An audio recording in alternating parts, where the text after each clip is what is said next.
ನೀವಿನ್ನೂ ನಮ್ಮ ಚಾನಲ್ನ ಸಬ್ಸ್ಕ್ರೈಬ್ ಮಾಡ್ಕೊಂಡಿಲ್ಲ ಅಂದರೆ ರೆಡ್ ಕಲರ್ ಸಬ್ಸ್ಕ್ರೈಬ್ ಬಟನ್ ಒತ್ತಿ, ಹಾಗೆ ಪಕ್ಕದಲ್ಲೇ ಕಾಣೋ ಬೆಲ್ ಐಕಾನ್ ಕೂಡ ಒತ್ತಿ.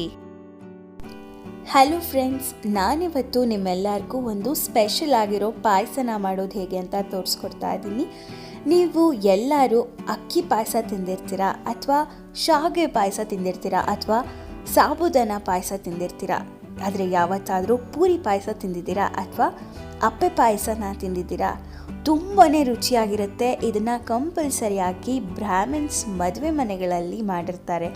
ತುಂಬಾ ಈಸಿಯಾಗಿ ಮಾಡ್ಕೋಬಹುದು. ಹಾಗಾದರೆ ಈ ಅಪ್ಪೆ ಪಾಯಸ ಮಾಡೋದು ಹೇಗೆ ಅಂತ ನೋಡ್ಕೊಳ್ಳೋಣ ಬನ್ನಿ. ಮೊದಲನೇದಾಗಿ ಈ ಪೂರಿ ಪಾಯಸ ಅಥವಾ ಅಪ್ಪೆ ಪಾಯಸ ಮಾಡ್ಕೊಳ್ಳೋದಕ್ಕೆ 1 ಕಪ್ನಷ್ಟು ಚಿರೋಟಿ ರವಾನ ತೊಗೊಂಡಿದ್ದೀನಿ. ಇದಕ್ಕೆ ಚಿರೋಟಿ ರವಾನ ಕಂಪಲ್ಸರಿಯಾಗಿ ಬಳಸಬೇಕು, ಬೇರೆ ರವಾನ ಹಾಕ್ಕೊಂಡ್ರೆ ಚೆನ್ನಾಗಿ ಬರುವುದಿಲ್ಲ.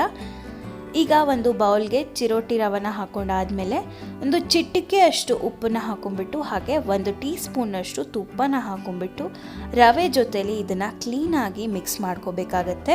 ನೀವು ಎಷ್ಟು ಕ್ಲೀನಾಗಿ ಆ ತುಪ್ಪನ ಮಿಕ್ಸ್ ಮಾಡ್ಕೋತಿರೋ ಅಷ್ಟು ಚೆನ್ನಾಗಿ ನಿಮ್ಮ ಪೂರಿಗಳು ಬರುತ್ತೆ.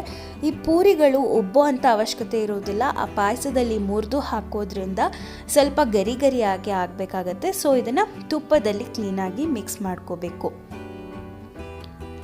ಈಗ ತುಪ್ಪದಲ್ಲಿ ಕ್ಲೀನಾಗಿ ಮಿಕ್ಸ್ ಮಾಡ್ಕೊಂಡಿದ್ದಾದಮೇಲೆ ಇದಕ್ಕೆ ಸ್ವಲ್ಪನೇ ಹಾಲನ್ನು ಹಾಕೊಂಡ್ಬಿಟ್ಟು ಕಲಿಸ್ಕೋಬೇಕಾಗತ್ತೆ. ಇದಕ್ಕೆ ನೀರನ್ನು ಹಾಕೋಬಾರ್ದು, ಹಾಲಲ್ಲೇ ಇದನ್ನು ಕಲಿಸ್ಕೋಬೇಕಾಗತ್ತೆ. ನೀವು ಪಾಯಸ ಮಾಡ್ಕೊಳ್ಳೋದ್ರಿಂದ ಇದನ್ನು ಹಾಲಲ್ಲಿ ಕಲಿಸ್ಕೊಂಡ್ರೆ ಚೆನ್ನಾಗಿ ಟೇಸ್ಟಿಯಾಗಿರುತ್ತೆ. ಸೊ ಇದನ್ನು ಚಪಾತಿ ಅಥವಾ ಪೂರಿ ಹಿಟ್ಟಿನ ಹದಕ್ಕಿಂತ ಸ್ವಲ್ಪ ಗಟ್ಟಿಯಾಗಿ ಕಲಿಸ್ಕೊಂಡ್ರೆ ರವೆ ಎಲ್ಲನೂ ತುಂಬ ಚೆನ್ನಾಗಿ ನೆನೆಬೇಕಾಗತ್ತೆ. ಅದಕ್ಕೋಸ್ಕರ ಸ್ವಲ್ಪ ಗಟ್ಟಿಯಾಗಿ ಕಲಿಸ್ಕೊಂಡ್ಬಿಟ್ಟು ಇದನ್ನು ಒಂದು 2 ರಿಂದ 3 ನಿಮಿಷ ನೆನೆಯೋದಕ್ಕೆ ಬಿಡಬೇಕು. ಇದು ನೆನೆಯೋ ಅಷ್ಟರಲ್ಲಿ ಈಗ ಪಾಯಸ ಮಾಡ್ಕೊಳ್ಳೋದಕ್ಕೆ ಒಂದು ಪ್ಯಾನ್ಗೆ 1/2 ಲೀಟ್ರ್ನಷ್ಟು ಹಾಲನ್ನು ಹಾಕ್ಕೊತಾ ಇದ್ದೀನಿ.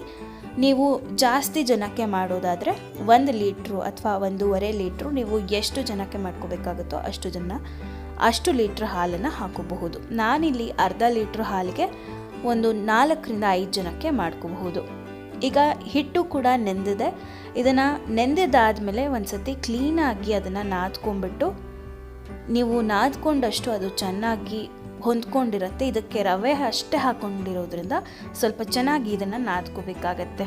ಈಗ ಸ್ವಲ್ಪನೇ ಸಣ್ಣ ಉಂಡೆಗಳನ್ನ ತೊಗೊಂಡ್ಬಿಟ್ಟು ಕೈನ ಎಣ್ಣೆ ಅಥವಾ ತುಪ್ಪನ ಮಾಡ್ಕೊಂಡ್ಬಿಟ್ಟು ಈ ಬೌಲಲ್ಲಿ ಎಲ್ಲ ಉಂಡೆಗಳನ್ನೂ ರೆಡಿ ಮಾಡಿ ಇಟ್ಕೋಬೇಕಾಗತ್ತೆ. ನೀವು ಕಂಪ್ಲೀಟಾಗಿ ಎಲ್ಲ ಉಂಡೆಗಳನ್ನೂ ರೆಡಿ ಮಾಡ್ಕೊಂಡಾದ್ಮೇಲೆ ಪೂರಿಗಳನ್ನ ಮಾಡೋದಕ್ಕೆ ಸ್ಟಾರ್ಟ್ ಮಾಡ್ಕೋಬೇಕಾಗತ್ತೆ. ಈಗ ಎಲ್ಲ ಉಂಡೆಗಳನ್ನ ರೆಡಿ ಮಾಡಿ ಇಟ್ಕೊಂಡಿದ್ದೀನಿ. ಈಗ ಸ್ವಲ್ಪ ದಪ್ಪವಾಗಿ, ಪೂರಿಗಿನ್ನ ಸ್ವಲ್ಪ ದಪ್ಪವಾಗಿ ಇದನ್ನು ಲಟ್ಟಿಸ್ಕೋಬೇಕಾಗತ್ತೆ. ಈಗ ಕ್ಲೀನಾಗಿ ಇದನ್ನು ರೌಂಡ್ ಶೇಪಲ್ಲಿ ಅಥವಾ ನೀವು ಮುರಿಯೋದ್ರಿಂದ ಯಾವ ಶೇಪಲ್ಲಿ ಬೇಕಾದರೂ ಇದನ್ನು ಲಟ್ಟಿಸ್ಕೋಬೋದು. ಸೊ ಇದನ್ನು ಲಟ್ಟಿಸ್ಕೊಂಡು ಎಲ್ಲ ಹಿಟ್ಟನ್ನು ಕೂಡ ಒಟ್ಟಿಗೆ ಲಟ್ಟಿಸ್ಕೊಂಡ್ಬಿಟ್ಟು ಒಂದು ಪ್ಲೇಟ್ಗೆ ಹಾಕಿ ಇಟ್ಕೋಬೇಕಾಗತ್ತೆ. ಹೀಗೆ ಒಂದು ಪ್ಲೇಟ್ನಲ್ಲಿ ಹಾಕಿ ಎಲ್ಲ ಪೂರಿಗಳನ್ನು ಲಟ್ಟಿಸ್ಕೊಂಡು ರೆಡಿ ಮಾಡಿ ಇಟ್ಕೊಂಡಿದ್ದೀನಿ. ಈಗ ಇದನ್ನು ಕರ್ಕೊಳ್ಳೋದಕ್ಕೆ ಒಂದು ಬಾಣಲೆಯಲ್ಲಿ ಎಣ್ಣೆ ಹಾಕ್ಕೊಂಡಿದ್ದೀನಿ. ಎಣ್ಣೆ ಹಾಕೊಂಡ್ಮೇಲೆ ಇದಕ್ಕೆ 1 ಟೀ ಸ್ಪೂನಷ್ಟು ತುಪ್ಪನ ಹಾಕೋತಾ ಇದ್ದೀನಿ. ನೀವು ತುಪ್ಪ ಹಾಕೊಳ್ಳೋದ್ರಿಂದ ನೀವು ತುಪ್ಪದಲ್ಲೇ ಅದನ್ನು ಕರ್ದಿದ್ದೀರಾ ಅನ್ನೋ ಟೇಸ್ಟ್ ಇರುತ್ತೆ. ತುಂಬಾ ಚೆನ್ನಾಗಿ ಆ ಫ್ಲೇವರ್ ಎನ್ಹಾನ್ಸ್ ಆಗುತ್ತೆ. ಸೊ ಎಣ್ಣೆಗೆ ಒಂದು 2 ರಿಂದ 3 ಟೀ ಸ್ಪೂನಷ್ಟು ತುಪ್ಪ ಹಾಕ್ಕೊಂಡ್ರೆ ಚೆನ್ನಾಗಿ. ಈಗ ಒಂದೊಂದೇ ಪೂರಿಗಳನ್ನ ಕರ್ಕೋತಾ ಹೋಗಬೇಕಾಗತ್ತೆ. ಸೊ ಗೋಲ್ಡನ್ ಕಲರ್ ಆಗೋ ರೀತಿಯಲ್ಲಿ ಇದನ್ನು ಕರ್ಕೋಬೇಕಾಗತ್ತೆ. ಈ ಪೂರಿಗಳು ಉಬ್ಬೋದಿಲ್ಲ, ಉಬ್ತಾ ಇಲ್ಲ ಅನ್ನೋದಾದರೆ ತಲೆ ಕೆಡ್ಸ್ಕೊಳಕ್ಕೆ ಹೋಗಬೇಡಿ. ಸೊ ಇದು ಗರಿ ಗರಿಯಾಗಿ ಬರಬೇಕು, ಉಬ್ಬದೇ ಇದ್ರೂ ಪರವಾಗಿಲ್ಲ. ಇದನ್ನು ಗರಿ ಗರಿ ಆಗೋ ರೀತಿಯಲ್ಲಿ ಕರ್ದ್ಬಿಟ್ಟು ಎಲ್ಲ ಪೂರಿಗಳನ್ನು ಎತ್ತಿಟ್ಕೋಬೇಕಾಗತ್ತೆ. ಈಗ ಇನ್ನೊಂದು ಪೂರಿನೂ ಹಾಕೊಂಡ್ಬಿಟ್ಟು ಕರ್ಕೋತಾ ಇದ್ದೀನಿ. ನೀವು ಉಬ್ಬೋ ಥರ ಮಾಡಿಕೊಂಡ್ರೆ ಪೂರಿಗಳು ಗರಿ ಗರಿಯಾಗಿ ಬರೋದಿಲ್ಲ, ಉಬ್ಬಿದ್ರೆ ಅವಶ್ಯಕತೆಯೂ ಇರೋದಿಲ್ಲ. ತುಂಬ ಚೆನ್ನಾಗಿ ಆ ಪೂರಿ ಕನ್ಸಿಸ್ಟೆನ್ಸಿ ಪಾಯಸಕ್ಕೆ ಹೇಗೆ ಬೇಕೋ ಹಾಗೆ ಬರೋದಿಲ್ಲ. ಸೊ ಇದನ್ನು ಉಬ್ಬದೇ ಇರೋ ರೀತಿಯಲ್ಲಿ ಇದನ್ನು ಕರ್ಕೊಂಡ್ರೆ ಒಳ್ಳೆಯದು.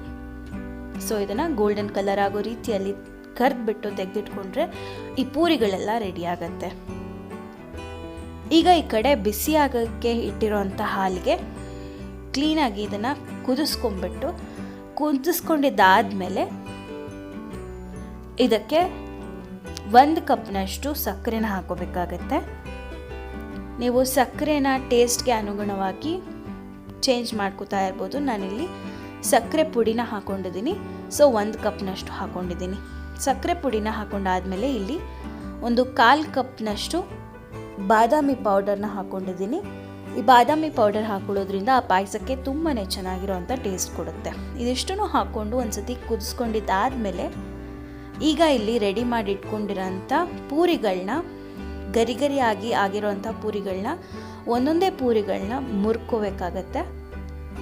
ಇದನ್ನು ಮುರಿದಿಟ್ಕೊಂಡು ಹಾಕ್ಕೊಂಡ್ರೇ ಆ ಹಾಲಲ್ಲಿ ಅದು ಚೆನ್ನಾಗಿ ನೆಂದು ಪೂರಿ ಪಾಯಸ ಅಥವಾ ಆಪೆ ಪಾಯಸ ತುಂಬಾ ಟೇಸ್ಟಿಯಾಗಿ ಇರುತ್ತೆ. ಈಗ ಎಲ್ಲ ಪೂರಿಗಳನ್ನೂ ಒಂದು ಬೌಲಲ್ಲಿ ಮುರಿದಿಟ್ಕೋತಾ ಇದ್ದೀನಿ. ಹೀಗೆ ಪೂರಿಗಳನ್ನೆಲ್ಲ ಮುರಿದಿಟ್ಕೊಂಡಿದ್ದಾದಮೇಲೆ ಇಲ್ಲಿ ಕುದಿತಿರೋ ಅಂಥ ಹಾಲಿಗೆ ಲಾಸ್ಟಲ್ಲಿ ಇದಕ್ಕೆ ಏಲಕ್ಕಿ ಚೂರುಗಳನ್ನ ಹಾಕೋಬೇಕಾಗತ್ತೆ. ಏಲಕ್ಕಿ ಚೂರುಗಳ ಜೊತೆಗೆ ಆ ಸಿಪ್ಪೆನೂ ಹಾಕ್ಕೊಂಡ್ರೂ ಕೂಡ ತುಂಬಾ ಟೇಸ್ಟಿಯಾಗಿ ಇರುತ್ತೆ.